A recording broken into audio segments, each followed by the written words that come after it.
Hello，大家好，歡迎嚟到區塊講解王。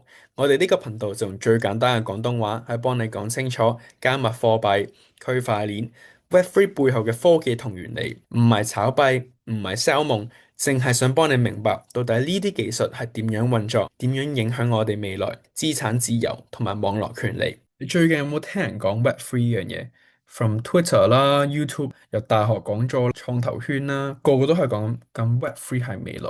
咁但係 Web3 究竟係啲乜嘢咧？同你用開嘅 Web 又有咩分別咧？係咪真係咁神奇？定係另外一場科技嘅泡沫咧？咁呢段片啦，我就會用最簡單嘅廣東話去講清楚乜嘢係 Web One，去到 Web Two，去到 Web Three。咁 Web Three 最大三大特點係乜嘢啦？同埋佢究竟有冇實際用途？佢點樣改變你嘅生活？咁佢同區塊鏈又有咩關係咧？咁我哋會由歷史講到技術，再講到應用同埋挑戰。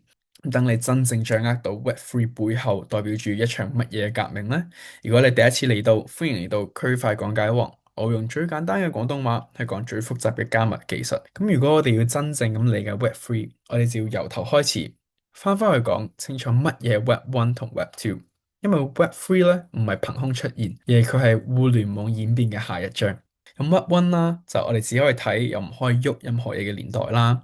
由1990年去到2000年嘅年代啦，互聯網就有一本超大嘅圖書館一樣，入到去咧，淨可以睇資訊嘅啫。咁網站啦，就有啲專業嘅人寫好嘅內容放上網，例如 Yahoo 早期新聞嘅網站、個人嘅 blog 啦。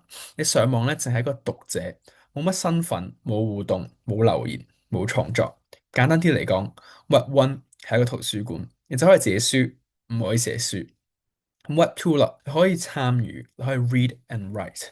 去到2005年左右啦，互聯網進入一個 Web Two 嘅時代啦。咁最大嘅改變就係用戶唔再只係讀者，而係創作者。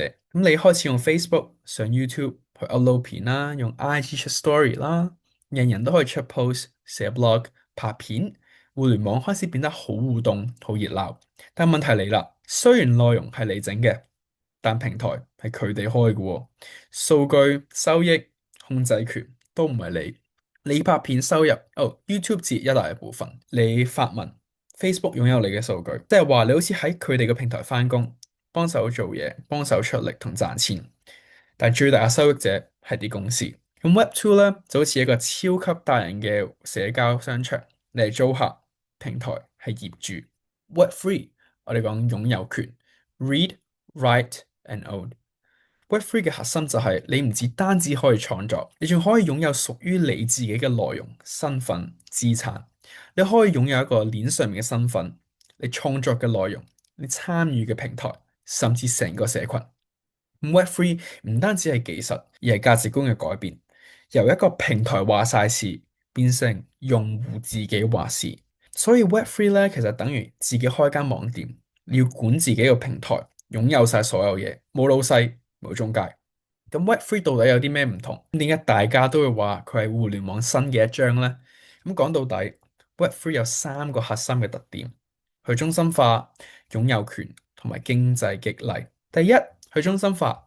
咁喺 Web2 嘅時候啦，你做咩都要靠平台批准。例如你開 IG，突然間俾人封號，俾人限流，你全部都唔可以申訴。你 post 個嘢啊，賣緊嘢啊，平台演算法計一計，你收入可以即刻清零。但係 Web3 嘅世界係去中心化嘅，你唔靠任何一間公司，你靠係一套公開運作嘅區塊鏈系統，好似 ENS 咁。你可以擁有自己你個名嘅 ETH 作為網上嘅身份，唔需要問任何人，唔需要註冊，因為成個系統唔係由一間公司去管，而係由智能合約去管嘅。即係話冇人可以話封就封，話改就改，你有權控制你自己嘅存在。同埋 Web2 咁，所有你創作嘅內容啦、相啦、留言，甚至係網，全部都係平台擁有。你以為係你嘅，其實你就係租緊人哋嘅平台啫。但係 Web3 就唔係好一樣，你係真真正正嘅擁有者。例如你用 MetaMask 嘅錢包入邊所有資產、NFT 啊、token 啊、鏈上面嘅記錄啊，都係你自己 keep 住。冇公司話可以 block 你、delete 你、收翻你嘅，就好似你擁有一個數碼保險箱一樣，入邊每樣嘢都係你自己管。你寫咗篇文章可以變成 NFT，代表你係作者。你參加咗 DAO，可以用 token 去投票，影響決策。呢一種擁有權唔只係情感上，而係技術上真係屬於你，冇中介。喺 Web Two 啦，你生產一啲價值啦，但冇人俾錢你。你幫 YouTube 出片，佢幫你賣廣告；你幫 IG 出 post，佢賣你嘅數據賺錢。你做免費打工仔，平台先至係老闆。喺 Web Three 入邊啦，因為有 token 呢樣嘢，你參與就可以有回報。例如你係一個 DAO 嘅成員，你參與討論、貢獻內容啦、幫手推廣啦，都可以攞 token 作為一個獎勵。咁 token 可以當做一個貨幣咁用，亦都可以用嚟投票治理，即係話你又係用戶，又係股東。咁呢個就係 Web3 嘅精髓啦，唔再係免費嘅打工仔，而係人人都係一個參與者、擁有者、得益者。咁呢三樣嘢加埋，建成咗一個 Web3 最唔一樣嘅地方，唔再係幫人打工，而係一個你真正擁有身份、資產、影響力嘅新網絡世界。好啦，咁 Web3 聽落去幾吸引。但係咪就係得把口㗎？咁現實生活中到底有冇用緊？答案梗係有啦，仲越嚟越多添。咁以下幾個範疇啦，就係 Web3 而家喺度發生緊嘅改變。第一，身份管理，例如 ENS 啊，或者 Lens Protocol 啊。你喺 Web2 嘅世界啦，登入通常都要靠 Google、Facebook。你網上面嘅身份就係人哋借俾你用嘅，平台一話收翻咧，你就消失㗎啦。但係 Web3 入邊，你可以用一個鏈上面嘅地址去代表你自己，就好似 ENS 咁，你個名 .eth 或者 Lens Protocol 上面嘅 profile。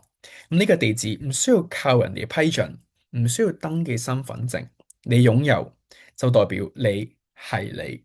你可以用呢個身份喺唔同 App 平台之間咁樣穿梭，你唔需要重新開一個賬戶，重新開一個驗證，真正咁樣實現到跨平台身份。咁喺傳統上啦，音樂人、插畫師、作家，平時咧都要靠啲平台啊或者唱片公司先可以揾到錢。但係平台咧抽佣好重，控制權大。但係 Web3 世界啦，你可以直接用 NFT 去發行自己嘅作品，例如音樂人啦，去發售一啲限量嘅 NFT 歌曲啦，粉絲買咗之後咧就可以擁有一份收藏，甚至特別嘅福利。咁創作者啦，仲直接收到支持，唔需要經過任何中間人。收入咧就歸權於自己嘅，仲可以同你啲 fans 啊去建立一個更加深嘅聯繫。第三啦，就係啲去中心化社交啦，你出 post、like、留言，全部數據咧都喺平台手上面。一個平台唔中意你，你就可以直接俾人 block 咗。喺 Web3 入邊，例如 Lens Protocol 同埋 Forecaster 就係完全喺鏈上面運作嘅社交媒體。數據咧就係你自己擁有嘅，你唔係用緊某一個 app，你係擁有你自己嘅社交網絡嘅一部分。換咗個 app，換咗個界面，你嗰個社交線咧仍然都喺嗰度。你嘅朋友啊，你嘅內容啊，你嘅歷史啊，全部都唔使要搬咯。第四就係資金無酬，DAO 去代替 VC。咁傳統創業你要揾風投 VC 啦，要見 pitch，要交 pitch deck，要交股份。但係 Web3 世界啦，你可以用 DAO，我哋叫去中心化自治組織，去結埋一班人去出 proposal 啊、集資啊、投票啊。例如 Gitcoin DAO。就係資助開源項目，唔需要靠公司，唔靠政府，社群出資、社群投票、社群決定，咁樣唔單止更加民主，仲令到資金可以支援到真正有價值、有社群支持嘅創作。第五，遊戲資產擁有權 GameFi。以前你打機啊、買皮膚裝備，其實都唔係真係屬於你嘅，即係綁定咗喺個平台賬戶上面，一俾人 block 咗個號咧，乜都冇晒。但係 GameFi 世界入邊啦，例如用區塊鏈技術記低嘅遊戲啦，你真係擁有一把劍、一個角色，甚至一塊地，你仲可以自由轉售、交易、帶去其他遊戲。打機啦，唔再係娛樂，而係你經營一個鏈上面嘅資產組合。咁一個小總結啦，Web3 咧並唔係將來，其實佢已經發生緊嘅改變。每一個你上網創作、互動、遊戲、投資嘅行為咧，其實都有機會由平台話事變成你話事。咁聽到呢度啦，你可能會諗：哇，Web3 咁勁咁正，我係咪應該即刻加入咧？但等陣，雖然 Web3 係有一個無限嘅可能性，但老實講，佢仲有唔少嘅挑戰要解決嘅。第一，即技術門檻高，一般人咧都唔係好識用。老實講，唔係每個人都識開錢包、抄截 phrase、理解乜嘢叫 gas fee。你同屋企人講 MetaMask 或者 Polygon，佢哋可能當你講緊咒語。咁 Web3 仲未做到一個可以完全唔使教多識用嘅階段。對於普羅大眾嚟講啦，真係好複雜嘅，亦都太技術向。第二啦，佢嘅界面同 UX 咧，仲係唔係好掂。咁你用開嘅 Apple 啊、Google 啊，畫一畫就可以搞掂晒。但係你用 Web3 嘅 app 啦，其實可能開個錢包都要5分鐘，又唔知錯咗喺邊，confirm 錯咗，資產又唔見咗，用戶體驗咧都唔係咁好，亦都需要吸引大量嘅用戶入場。咁呢一關唔過咧，Web3 永遠只係極少人喺度玩緊。第三，安全風險高，騙局多。你一唔小心 click 咗條 link 咧，就可能俾人 drain 咗成個錢包。你 download 錯咗個 app 就俾人 clone seed phrase，俾人攞咗你個私錢。你參加咗某個項目，以為 NFT 係實，點知係 rug pull，因為冇人話事，保護機制都冇得靠，所有嘢咧都要靠你自己做足保安功夫，風險真係高。第四就係法律嘅模糊，政府都未準備好。Web3 係全球化，無邊界，但各地嘅政府政策啦都係跟唔上嘅。咁到底 NFT 係一個資產啊，定係收藏啊？DAO 需唔需要交稅咧？加密錢包算唔算一個銀行戶口咧？好老實講，其實唔同國家嘅睇法都唔一樣。咁所以搞創業啊，或者用戶都會好擔心，究竟我係咪做緊合法嘅嘢咧？會唔會無端俾人 ban 咧？我有咩責任咧？咁一個小總結啦，Web3 並非係完美，但係佢唔係冇得救。咁呢啲問題啦，正正係世界上唔同嘅開發者啊、社群、創業者一齊努力緊嘅方向。咁講到尾，其實 Web3 並唔係為取代 Web2。佢唔係話 Facebook、Google 要死，世界就重生，唔好咁誇張。Web3 更加係似一個補充品，一個補足 Web2 世界出現問題嘅解決方案。一、社交平台唔再係壟斷，而係人人都可以擁有自己嘅內容。二、你網上嘅身份唔再係靠平台嘅賬號，而係你擁有自己鏈上嘅地址。三、你嘅貢獻咧唔再係免費打工，而有 token，有份話事，有回報。咩諗下，未來可能你創作一篇文，就自動生成一個 NFT，你做一次投票咧，就可以儲到一個貢獻聲望入邊。你開一個社群咧，就用 DAO 嘅方式去管理，唔需要再靠公司去揸大權。